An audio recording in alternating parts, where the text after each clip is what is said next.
ఈరోజు తమిళనాడుకి చెన్నై ఉంది, తెలంగాణకు హైదరాబాద్ ఉంది, కర్ణాటకకు బెంగళూరు ఉంది.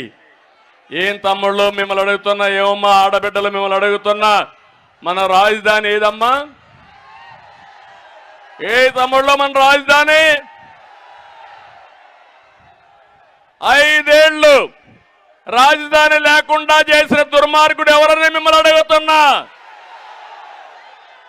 ఇది న్యాయమాని మిమ్మల్ని అడుగుతున్నా. 3 రాజధానుల పేరుతో 3 ముక్కలాట ఆడేసి కడా నేను వెళ్ళిపోతా విశాఖపట్నానికంటే నువ్వెక్కడికి వెళతావు, నువ్వెక్కడే ఉండమని కోర్టు కూడా మొట్టికాయలేసే పరిస్థితి వచ్చింది. కానీ ఒక పని చేశాడు.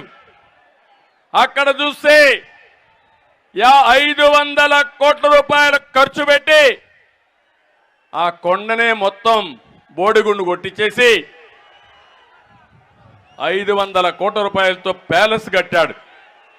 ప్రజాధనాన్ని ఏ విధంగా దుర్వినియోగం చేశాడో ఇది ఒక ఉదాహరణ మాత్రం. నేను అందుకే ఒకే మాట చెప్తున్నా, అయిపోయింది ఈయన పని. మళ్ళీ రాజధాని అమరావతిగానే ఉంటుంది.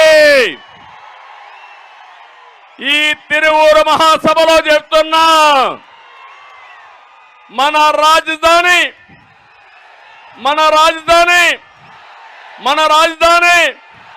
మీరు గర్వంగా చెప్పుకునే రోజు తొందరలోనే ఉంటుందని మీ అందరికీ హామీ ఇస్తున్నా.